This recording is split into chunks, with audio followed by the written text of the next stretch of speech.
สบายดีเนาะพี่น้องของเราเนาะมีมาพบกับสองบุญคำพาเลาะเองเนาะวันนี้เอาชิพาท่านผู้ชมของเราเนาะไปกินสินดาดพี่น้องไปกินไปเที่ยวเนาะมีบริไปน้ำมูคูเนาะมีเอาชิพาพี่น้องของเราหรือว่าพาท่านผู้ชมของเราเนาะไปเบิ่งอาหารสินดาดเนาะอยู่หมอแถวโรงงานเฮาพี่น้องเนาะ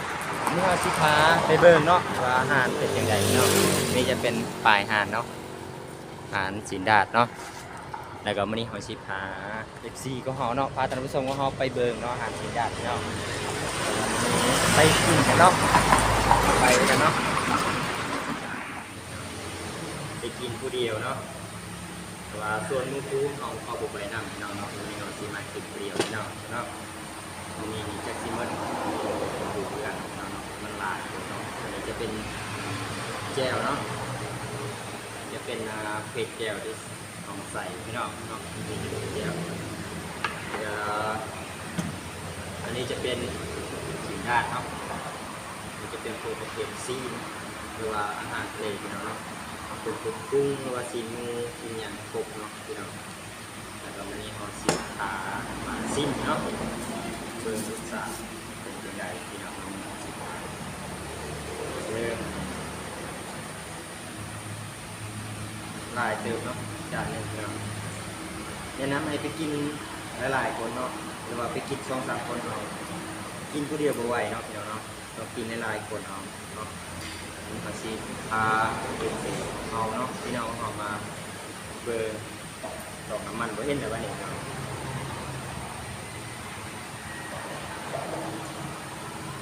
น้ำมันกับบ่มีใส่เติม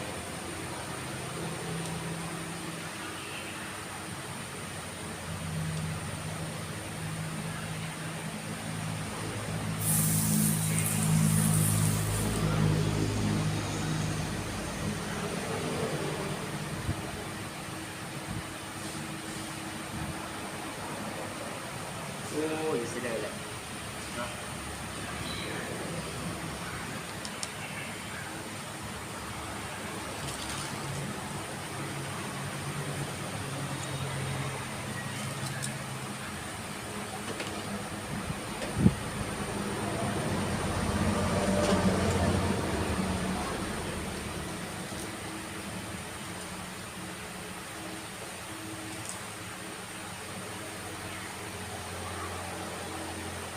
มีลายเกินวันจันทร์เนาะใส่น้ำมันก้อนเนาะน้ำมันพายมีน้ำมันก้อน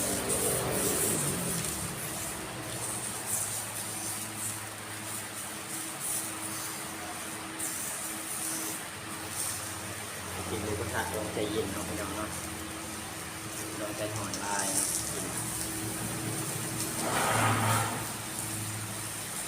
กินตัวเดียวคือเราในจานชุดนึงน่าจะมุกถูกมันแบบนี้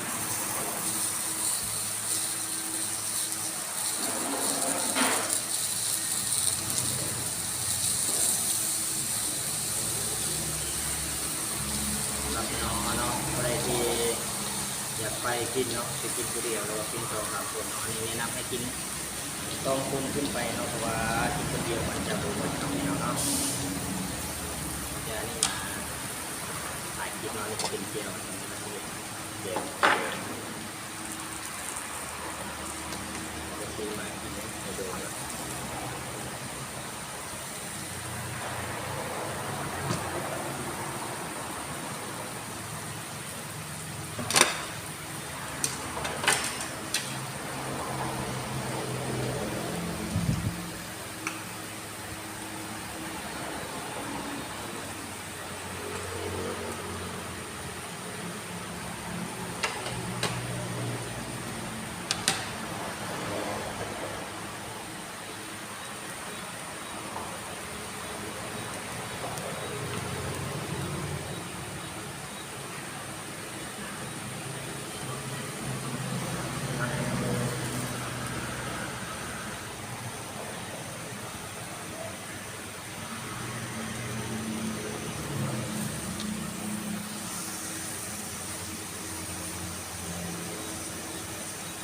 เจียวจะเป็นประมาณนี้ครับเนาะ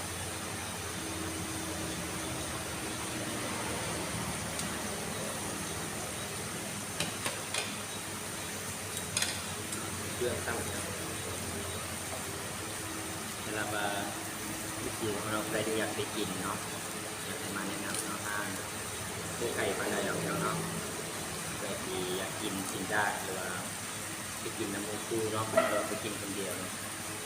ให้แนะนำมาน้ำมูกูหลักๆกินคนเดียวไว้กินชุดนึงเอาเนาะกินลายกินหมด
ตัวทำเนาะลายกันยังไงบ้างมั้งอยากให้มาลายคนเลยนะลงมาเดียวเลยเรียนไปมาเนาะเอาลูกหอดได้ไหม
เชื่อเนาะความโทษนะครับไม่ต่อเนาะ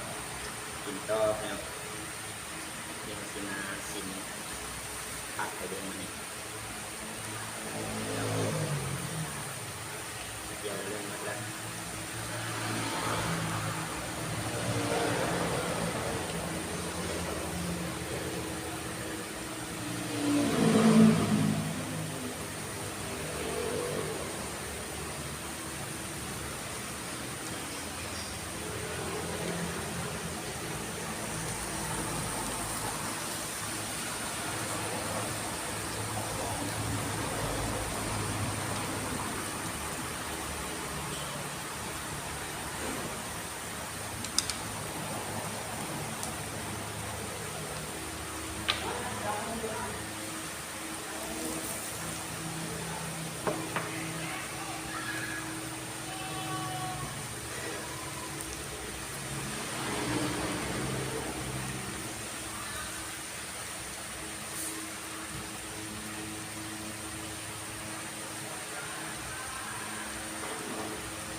เดียวเอาอยู่นะ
คือหลายคนเนาะ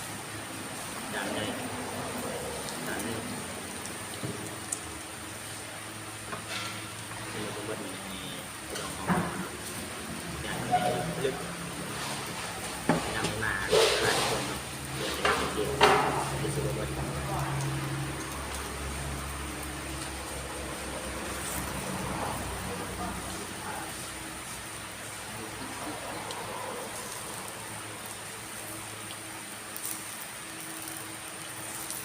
อิ่มแล้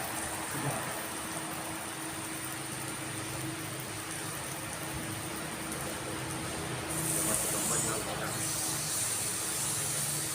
คนทำไมอยากกิน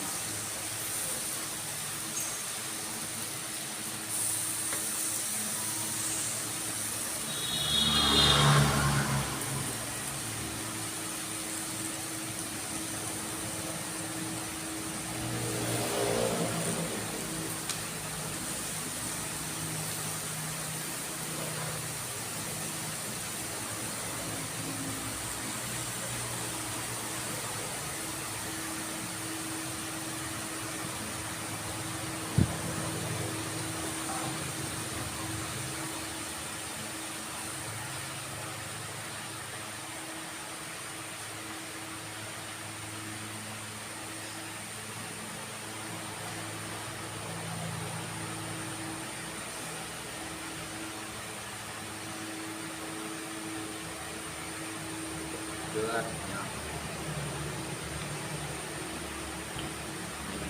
คนเข้ากันเนาะกินกระแซ่บพี่น้องมันจะเข้ารสชาติดีเนาะกินซีนมากินผัดกินเนี่ยเนาะก็ต้องคนให้มันเข้าคนให้มันเข้ากันเนาะเดี๋ยวจะกินเลยแบบนี้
คาราเมล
เดียวเนี่ยผมมาสองขึ้นเลย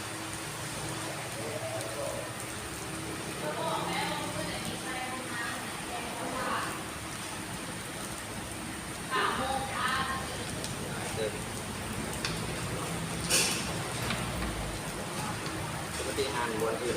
จะโบราณอันนี้เนาะจำต้องมีกินนะคือว่าอาหารนี้คือว่าหลายเนาะแล้วก็จานใหญ่พร้อมเนาะว่าเดี๋ยวไปทางอื่นนี่บางจานจะน้อยเนาะ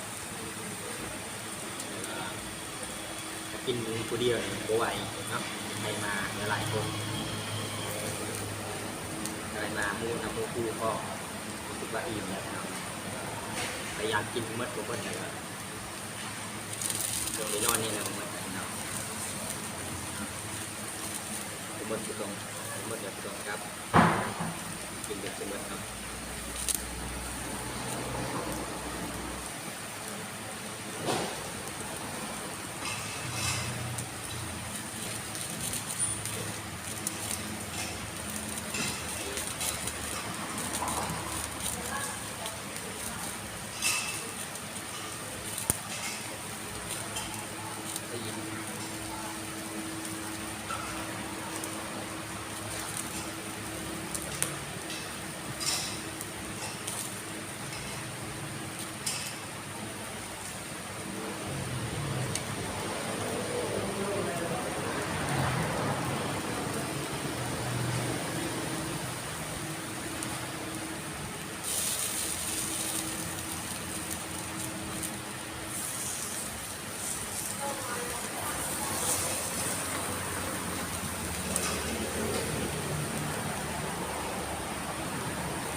เข้ากันเต็มเลยตัวเดิมพี่น้อง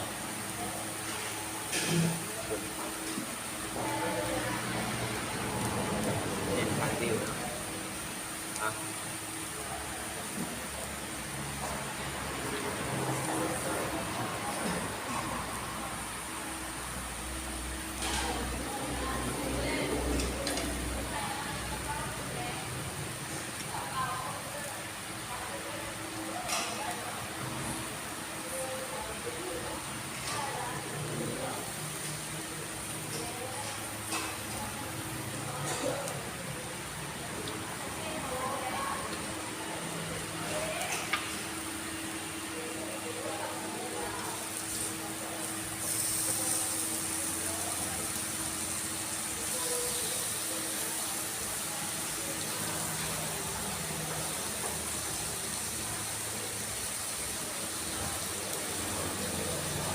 ก็เขาเป็นแท็กซี่ตัวน้อยนี่แหละแท็กซี่ตัวน้อยแท็กซี่ตัวน้อยรู้นะเลยนะ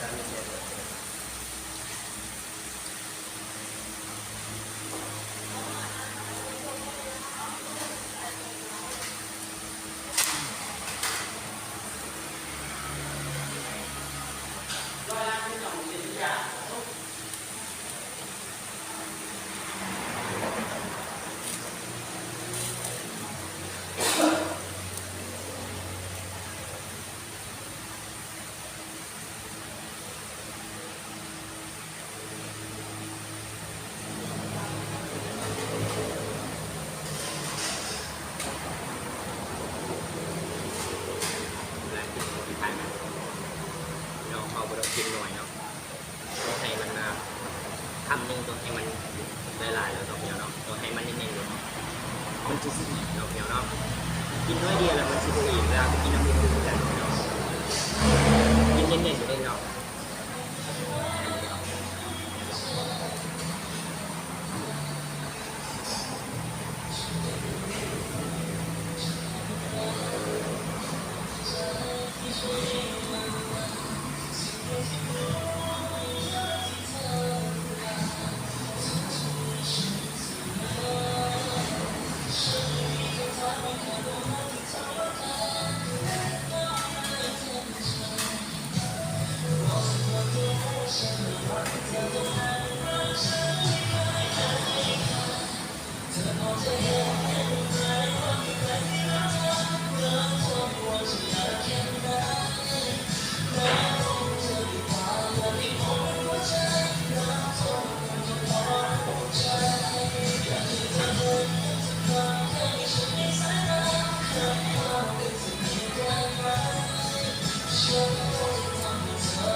ยังก็จะเนาะพี่น้องเนาะต้องกินพร้อมกันเลยพี่น้องเนาะต้องกินตัวเดียวตัวหนึ่งเนาะต้องกินพร้อมกันเลยเวลามาคนเดียวด้วยยังพี่น้องเนาะเพราะว่ายาซิบูมดเนาะต้องกินละลายต้องกินบัดเดียวให้เป็นคำใหญ่เลยพี่น้องกินน้อยเดียวแล้วกินละลายมันซิบูมดพี่น้องคือตอนนี้มันซิบูมดเนี่ย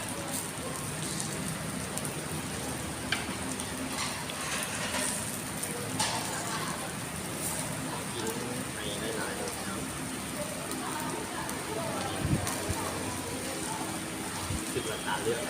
งานเอาไว้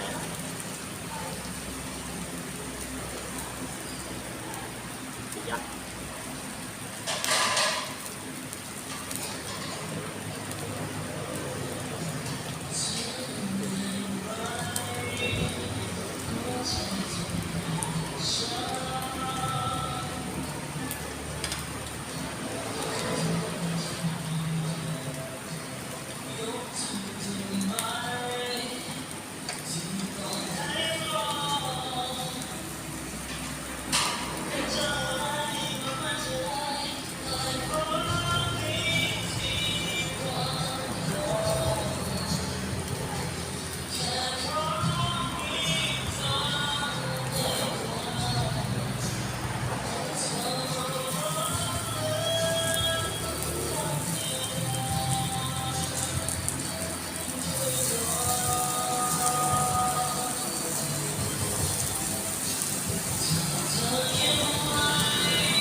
สู้เนาะ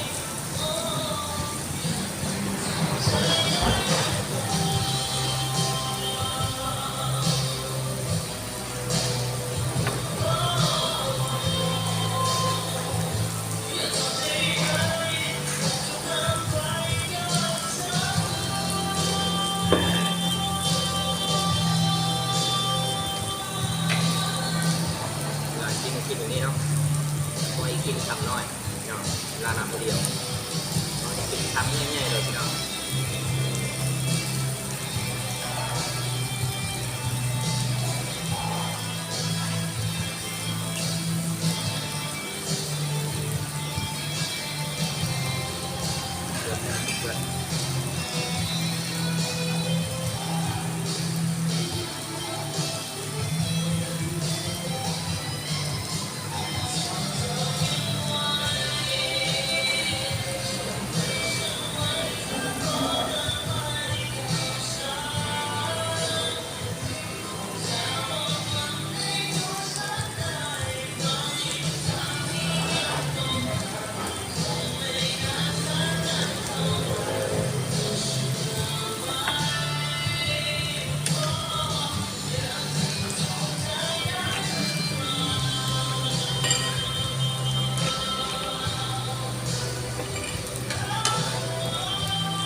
แนะนำให้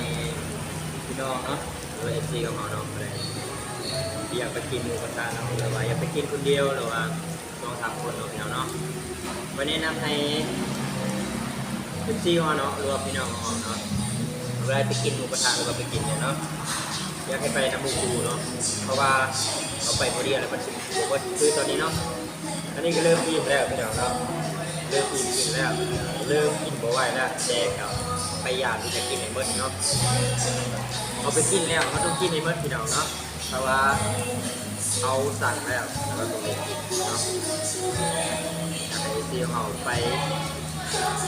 แล้วไปนำมูกูเลยอยากให้ไปคนเดียวเนาะ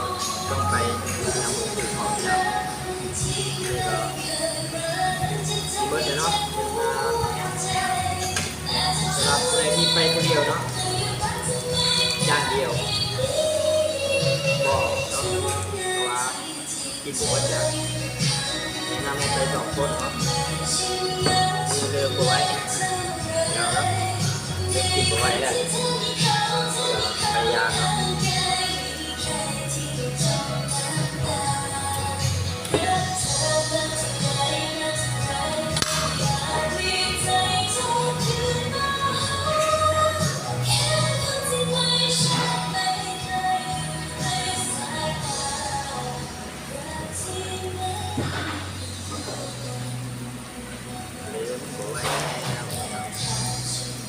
ผักตะกรูดเ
นาะแต่ละที่ของเราอะไรดี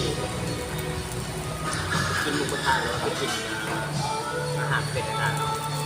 เวลาไปกินผู้เดียวเด้อเพื่อจะมาแนะนำวิธีกินเนาะเวลาไปกินผู้เดียวเราอยากให้กินเนาะกินเท่าอัน2 อันเราอยากให้กินนะเนาะต้องสั่งกินเราอยากแนะนำให้กินหลายๆเราต้องกินสั่งเขากินได้เนาะเพราะเรากินมาเดียวเราเท่าชีวิตแนะนำให้กินหลายๆทำมันต้องเป็นทำยังไงเราเนาะ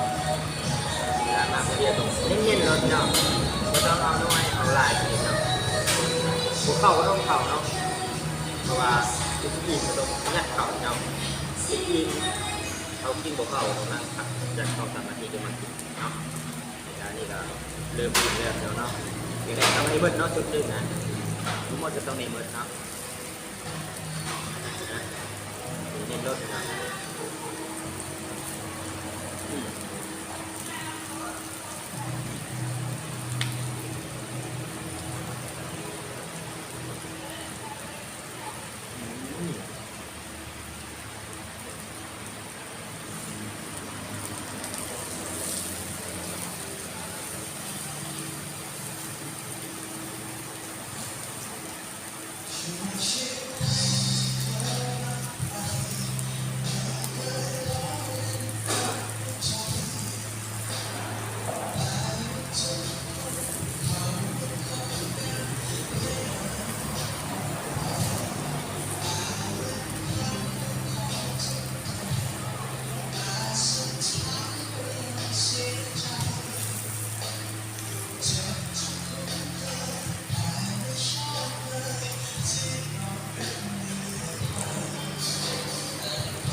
ใจแล้วเนาะกลับมาในมือนี้เนาะบอกว่าตั้งใจแล้วที่มากินด้านเนาะก็ทีมีแต่ส่วนหมูเนาะวางแน่บางคนเนี่ยมากินผู้เดียวคือเก่าเนี่ยเนาะแล้วก็มากินทุกนึงเนาะบางทานจานจะบ่ใหญ่ตอนนี้เนาะเนาะแจมนี่จานใหญ่เติบเนาะเอามากินนี่ตัวใหญ่เนาะแล้วก็แนะนำเนาะผู้เขาเคยที่มักเนาะหรือว่ามักหมูกระทะพี่น้องเนาะหรือว่าเป็นแฟนคลับของหมูกระทะพี่น้องเนาะจะอยากให้แนะนำผู้เขาเนาะหรือว่าFCของเขาพี่น้องเนาะเคยที่มักกินหมูกระทะอยู่แล้วเนาะก็อยากให้ไปคนเดียวเนาะเพราะว่าแต่ถ้าไปเจอบางหานเนาะจานย่อยก็เป็นบุญของเราถ้าไปเจอจานใหญ่ไปเจอละกินบ่ไหวพี่น้องเนาะกินเลยก็อิ่มเนาะเดี๋ยวนี้จานใหญ่เกินเกือบบ่ไหวเลยเนาะเกือบสิบหมดแถบเราเนาะแต่ก็พยายามกินให้หมดเนาะเพราะว่าเรากินบางอันก็พวกเขาเนี่ยเนาะพวกเขาอยากให้นำให้พวกเราเนาะใครดีกินแล้วอิ่มเนาะก็อยากให้ยัดเขาเนาะอยากให้พักผ่อน12-13 นาทีมากินเนาะนี่ก็กินบนไหลเลยโมเมนต์ธรรมดาเนี่ยบนจานใหญ่เนี่ยแต่ว่าเก่งนะพี่น้องเนาะแต่ว่ากินทั้งหมด2 จานส่วนเราเป็นนักกินนี่ยังกินเก่งกว่านี้เนาะพี่น้องเนาะเพราะว่าโดนเพื่อนในเขาที่มากินเนาะแต่ก็ตั้งใจเนาะวางแผนมาลายเนาะมาลายสุดโต่งเลยว่าที่มากินจานแล้วกินไม่ได้แจกก็บุตันจะเกลือเนาะแต่ก็วันนี้เขามีโอกาสเนาะมากินหมูกระทะพี่น้องเนาะนี่ก็ไม่อย่างกับเบิร์ดไลน์เติมเนาะนี่เนาะกินเกี่ยวกับเบิร์ดไลน์เติมกินกับเบิร์ดเนาะในการนั่งพักผ่อนจะ2-3 นาทีเนาะกินมากินเนาะแล้วก็กินแล้วไปเย็นก็พี่น้องเนาะมีดูใหญ่ไรเนาะเราจะซื้อของอะไรดูมาติดตามตับเนาะก็อยากให้ซื้อของมาคอมเมนต์ซื้อของติดตามเนาะเพราะว่าที่ไปสั่งอะไรที่ทำเจ้าเดียวเนาะมีมากินพวกปลาตาหายเป็นผักเดียวเนาะนี่ก็ยังบุบเนาะยังหลายเติมเนาะยังประมาณถ่ายอะไรนี้ก่อนเนาะให้มันลุกลงไว้นิดเนาะที่เกิดเนาะนั่นแหละแนะนำให้ไป2 คนเนาะต้องไปคนเดียวเนาะนี่เราก็มาคนเดียวคือเราน่าจะมาดูดูเนาะพี่น้องเนาะ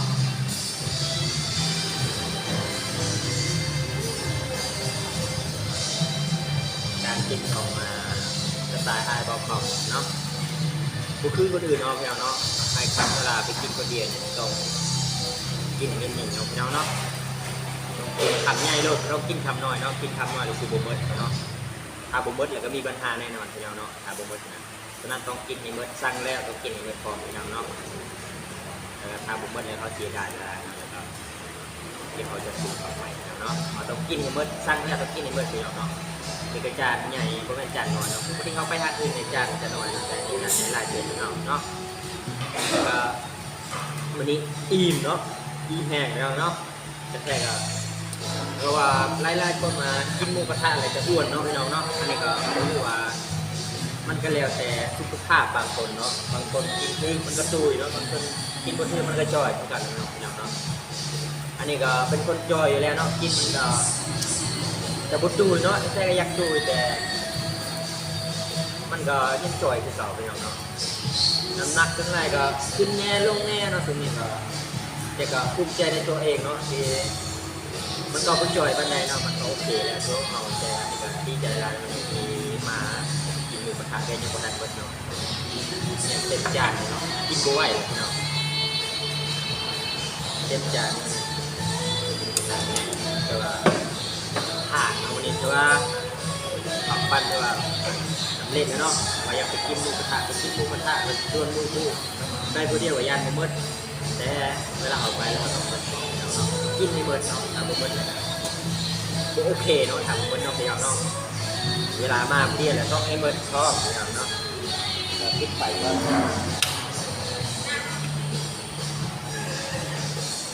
อันนี้ก็โอเคแล้วเนาะมากินเลย กินแล้วก็ไปเรียนต่อเวลากินหมูหรือว่ากินเผ็ดซีเนาะเผ็ดอะไรแต่ว่าผักก็จะเผ็ดเลยเนาะแต่พอเวลากินหมูกินซีกินเนี่ยเนาะมันต้องมีเผ็ดซีพร้อมพี่น้องนะเผ็ดซีนี่ก็บางมือก็กินตีนนะบางมือก็กินแบบซีนี่ก็คุณไม่มากินให้มันลงจะเรากินเอาไปอีกหลักๆเรากินในเวลาเรากินแล้วเราดื่มน้ำพร้อมพี่น้องเนาะเราจะกินยังก็แล้วแต่เนาะกินผักกินซีนกินหรือว่าเนี่ยคือเราเนาะเราต้องมีน้ำพร้อมเนาะมีเต็มที่หรือว่าน้ำเนาะก็ได้ที่การเราเนาะ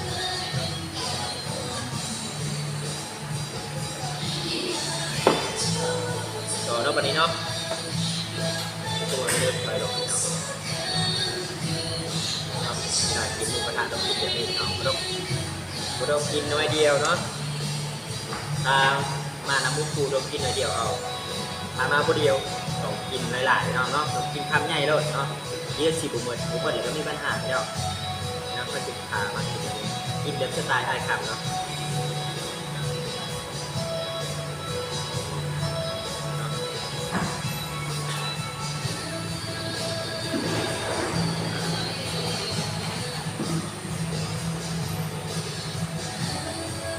เวลากินต้องกินคำใหญ่พี่น้องเราก็ต้องกินคำหน่อยเด้อ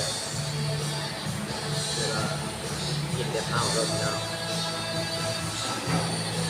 นี่มันจะหน่อยโทษเนาะมันต้องใส่คำใหญ่ๆด้วยมันก็จะยากมันกินคำเดียวเดียวที่รถที่เราเนาะกินแบบสไตล์ไทยคำกินแบบง่ายๆเนาะต้องกินหน่อยเดียวเนาะกินคำเดียวกินคำเดียวเลยพี่น้องเนาะน้องเอาคิดว่า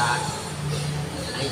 นายจะบอกเบาเนาะอันนี้ทำบอกเบาต้องเบาพี่น้องเนาะต้องกินคำใหญ่เราจะลองไปเนาะกินคำต้องเบาดูเลยครับพี่น้องเนาะ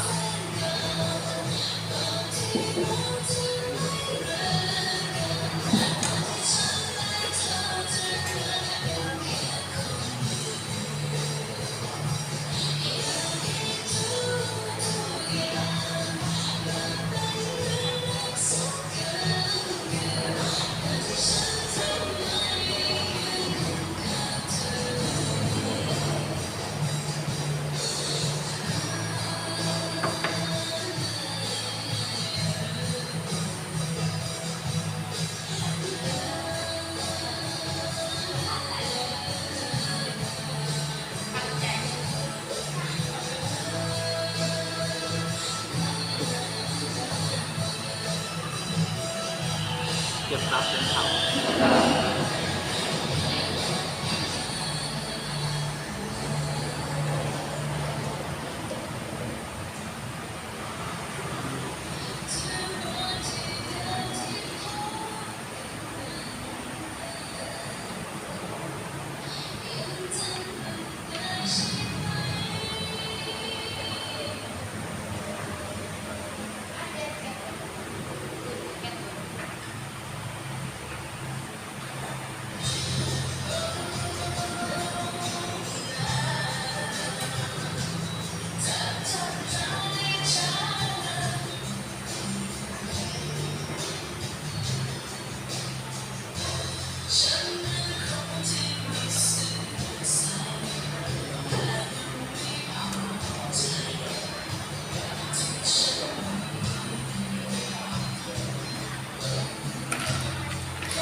ฝากเนาะ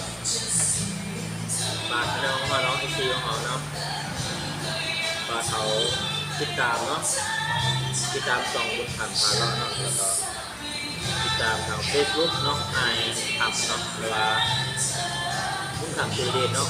ฝากไอซีของเราติดตามคลิปของไอทำเรื่อยๆเนาะไอทำที่เห็นคลิปเรื่อยๆให้พี่น้องของเราได้เบิ่งเนาะแต่ว่าจะเป็นคลิป